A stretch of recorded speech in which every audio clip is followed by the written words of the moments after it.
오늘 우리에게 주시는 하나님의 말씀은 고린도후서 11장 23절에서 33절 말씀까지입니다. 할렐루야. 오늘도 우리와 함께 하신 주님을 찬양합니다. 그리고 새벽을 깨워 기도의 향연에 나오신 모든 성도님들께 하나님의 은혜와 평강이 함께 하시기를 기원드립니다. 목적이 뚜렷한 사람은 우선 살아가는 모습이 힘이 있고 활기가 있습니다. 그의 삶의 태도가 하는 일에 주저함이나 망설임이 없고 확신이 있습니다.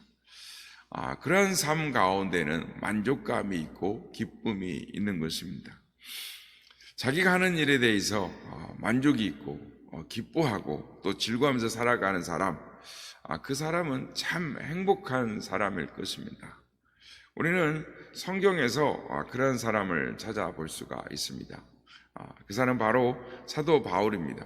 사도 바울은 삶의 목적이 분명하고 뚜렷한 사람입니다. 그래서 삶의 주저함이나 망설임이나 그의 삶에 어떤 이 주저함이 없이 확실하게 나아간 그의 삶을 찾아볼 수가 있습니다. 그는 오직 예수 중심으로 살았습니다. 그의 관심은 오로지 예수님뿐이었고 예수를 위해서 살았고 예수와 함께 일했고 예수 때문에 기뻐할 수 있었습니다. 사도 바울은 그런 생활을 만족하였고 기뻐하였고 즐거워하며 감격해 살았습니다. 그래서 그는 평생 결혼도 하지 않고 독신으로 살았습니다. 그가 결혼하는 데 결점이 있어서도 아니고 또 외모에 문제가 있어서도 아니고 여자의 마음이 없어서도 아닙니다. 또 결혼할 마음이 없어서 혼자 살아가는 독신주의자도 아니었고 돈이 없어서 결혼을 못할 처지도 아니었습니다. 그것은 순전히 예수 때문이었습니다. 예수에 미치고 예수를 전하는 일에 전념하다 보니까 결혼 같은 것에 마음을 쓸 여력이 없었던 것입니다. 오직 예수님에게만 관심이 있었습니다. 예수에만 마음을 두고 예수의 복음을 전하는 일에 골몰했습니다. 그러다 보니까 개인적인 행복을 추구하는 일은 뒷전이고 가정을 이루어 아들, 딸 낳고 단란하게 사는 삶에 대해서는 생각지도 못하고 살았습니다. 뿐만 아니라 사도 바울은 일평생을 아주 분주하게 살았습니다. 오늘은 갈라디아로, 내일은 에베소서로, 모레는 빌립보로, 고린도로 매일매일 동쪽으로 서쪽으로 분주하게 살았습니다. 돌아다녔습니다. 차가 있습니까? 길이 좋기를 합니까? 순전히 걸어 다녔습니다. 1차 전도여행 때는 2,000km를 걸어 다녔습니다. 2차 전도여행 때는 3,000km를 걸어 다녔습니다. 어느 한 날 마음 편히 잠잘 자리도 없이 그렇게 분주하게 돌아다니면서 예수만을 전했습니다. 그가 집이 없어서도 아니고 고향이 없어서도 아니고 순전히 예수 때문인 것입니다. 예수를 전하기 위해서, 복음을 전하기 위해서 그렇게 살았습니다. 그러니 그의 인생이 얼마나 고달팠겠습니까? 예수 때문에 하루도 안정된 생활을 못하고 분주하게 돌아다니며 살았습니다. 사람은 누구나 다 안정을 희구하는 속성이 있습니다. 그래서 사람은 나이가 들면 노후 대책에 집착하게 됩니다. 더 편안하고 좀 더 안정적이고 좀 더 풍성하게 살아가고자 하기 때문인 것입니다. 그렇지만 사도 바울은 그런 것과 상관없습니다. 그는 누구보다도 분주하게 살았지만 그는 사업을 위해서, 돈을 위해서, 노년을 준비하기 위해서가 아니었습니다. 순전히 예수 때문이었습니다. 예수를 전하기 위해서 하루도 쉬지 못하고 평생을 바쁘게 분주하게 돌아다니며 살았습니다. 또 사도 바울은 평생 초라하게 살았습니다. 원래 바울은 초라한 사람이 아닙니다. 그 당시에 이 부유한 명사의 집안에서 태어났습니다. 그리고 공부도 많이 했습니다. 그리고 누구보다도 학문이 깊은 사람이었습니다. 뿐만 아니라 그는 입신하기에 아주 좋은 배경을 가지고 있었습니다. 그가 조용하게 살기만 했으면 큰 학자로 또는 지도자로 설 수 있는 그런 환경이었습니다. 그런데 그는 예수를 만나면서부터 그런 학문이나 배경과 평안과 일신상의 기득권을 다 포기하고 초라하게 살았습니다. 그런 길을 선택했습니다. 그때부터 그는 자신의 평안이나 일신상의 안일들을 모두 벌어버리고 스스로 벗고 굶고 헐벗던 삶을 선택했습니다. 마음 놓고 잠잘 수 있는 잠자리 하나 없는 그런 나그네의 길을 선택한 것입니다. 그것은 그가 무능해서도 아니고 돈이 없어서도 아니고 방랑벽이 있어서도 아닙니다. 순전히 예수 때문이었습니다. 예수를 전하는 일에 전념하다 보니 하루도 안정적인 삶을 살 수가 없었습니다. 예수를 전하다 보니 자신을 가꿀 시간이 없고 자신을 돌볼 시간조차 없었습니다. 그는 평생 집 한 칸 장만할 여유도 없이 초라하게 살았습니다. 그러니 그의 인생이 얼마나 고달픈 인생입니까? 그런데 사도 바울은 아주 즐거운 마음으로 살았다라는 것입니다. 사도 바울의 삶을 생각하면 우리는 지금 너무나 편안한 생활을 하고 있는 것이 아닌가.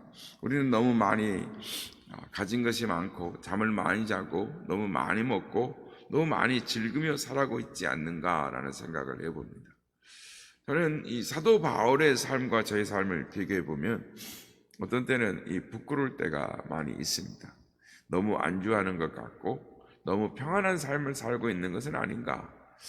과연 주의 종이라고 할 수 있는가라는 생각을 할 때가 있습니다. 사도 바울은 평생을 초라하게 그렇게 살았습니다. 그러면서도 그 삶에 대해 너무 행복해 했습니다. 사도 바울은 그뿐 아니라 평생을 곤욕을 치르며 살았습니다. 바울의 인생은 한마디로 곤욕의 인생이었습니다. 그의 곤욕스러운 인생의 단면이 오늘 본문에 나와 있습니다. 오늘 보면 23절에서 27절 말씀과 32절과 33절 말씀인데 23절 말씀, 그들이 그리스도의 일꾼이냐 정신없는 말을 하거니와 나는 더욱 그러하도다. 내가 수고를 넘치도록 하고 옥에 갇히기도 더 많이 하고 매도 수없이 맞고 여러 번 죽을 뻔하였으니 유대인들에게서 40에 하나 감암매를 5번 맞았으며 3번 태장으로 맞고 1번 돌로 맞고 3번 파산하고 일주일을 깊은 바다에서 지냈으며 여러 번 여행하면서 강의 위험과 강도의 위험과 동족의 위험과 이방인의 위험과 신의 위험과 광야의 위험과 바다의 위험과 거짓 형제 중의 위험을 당하고 또 수고하고 있으며 여러 번 자지 못하고 줄이며 목마르고 여러 번 굽고 춥고 헐벗었노라. 33절 말씀입니다.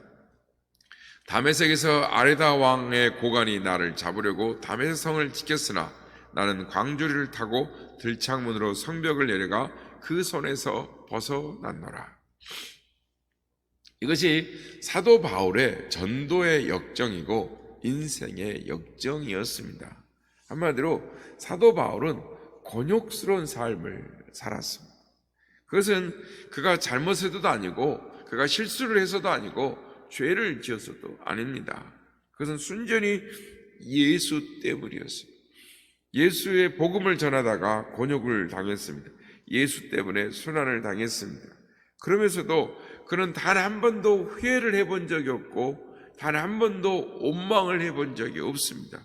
곤욕을 당하고 매를 맞으면서 매우 만족해하고 기뻐했습니다. 그것은 모두 예수 때문에 당하는 아픔이었기 때문입니다. 그러니 누가 그의 인생을 건드릴 수가 있겠습니까? 누가 그를 실망시킬 수 있으며 누가 그를 넘어뜨릴 수가 있겠습니까? 저주받으면 더욱 좋아했고 곤욕을 당하면 당할수록 더 만족했고 옥에 가두면 찬송을 불렀고 물에 빠지면 하늘이 그를 구원해줬고 법정에 세워 신문을 당하면 일장연설로 복음을 전했습니다. 그러니 누가 그를 당해낼 수가 있겠습니까? 그러니 그가 가는 길에 무엇이 거칠 것이 있으면 누가 그를 막을 수가 있겠습니까? 어떤 운명이, 어떤 사단이 그의 앞에 와서 그를 가로막고 방해를 할 수가 있겠습니까? 우리들이 정말 예수를 앞세우고 살아간다면 우리도 이런 인생을 살 수 있지 않을까 생각합니다. 우리는 언제나 내가 앞서가니까 장애물도 많고 함정도 많고 방해도 많은 것입니다. 우리는 지금 예수를 믿는다라고 말을 하면서도 언제나 혼자서 길을 가고 있지는 않는지, 그러다 보니까 힘든 삶을 살아가고 있지는 않는지 우리 자신을 돌이켜 보게 되는 것입니다. 사도 바울은 언제나 내 앞에 예수를 앞세우고 살아갔던 사람이었습니다. 예수를 앞세우고 살아갈 때 자신 있는 생활을 할 수가 있는 것입니다. 그래서 사도 바울은 옥중에 갇혀 있으면서도 밖에 있는 그리스도인들에게 이렇게 말하는 것입니다. 항상 기뻐하라. 범사에 감사하라. 그리고 죽든지 살든지 나는 예수만을 위해 산다라고 말을 했던 것입니다. 얼마나 그의 인생이 확신에 찬 인생입니까? 그에게 후회나 원망이 탄식이 어디에 있으며 나옵니까? 참 멋있는 생활이다. 이것이 신앙의 위력이고 힘이고 하나님이 주신 우리의 삶의 능력이다라는 것을 우리는 보게 되는 것입니다. 사랑하는 성도 여러분, 우리는 예수님 때문에 구원받은 사람들입니다. 그 예수님 때문에 새 생명을 얻은 사람들입니다. 그리고 하나님의 자녀들이 되었습니다. 그렇다면 우리가 하나님을 위해 할 수 있는 일이, 예수님을 위해 할 수 있는 일이 무엇일까요? 우리는 사도 바울처럼 살아갈 수는 없지만 우리도 예수 때문에, 예수를 위하여 예수와 함께 살며 함께 동행하고 일하며 살아갈 수 있다면 그 인생은 참 행복한 인생이다라고 할 수 있을 것입니다. 바라기는 예수 십자가의 사랑을 참으로 깨닫고 찬송하는 삶은 사는 우리가 되길 원합니다. 주님과 함께 동행하고 함께 살면서 주님 때문에 기뻐하고 행복해하며 살아갈 수 있는 우리 모두가 다 되시기를 예수님의 이름으로 축복합니다.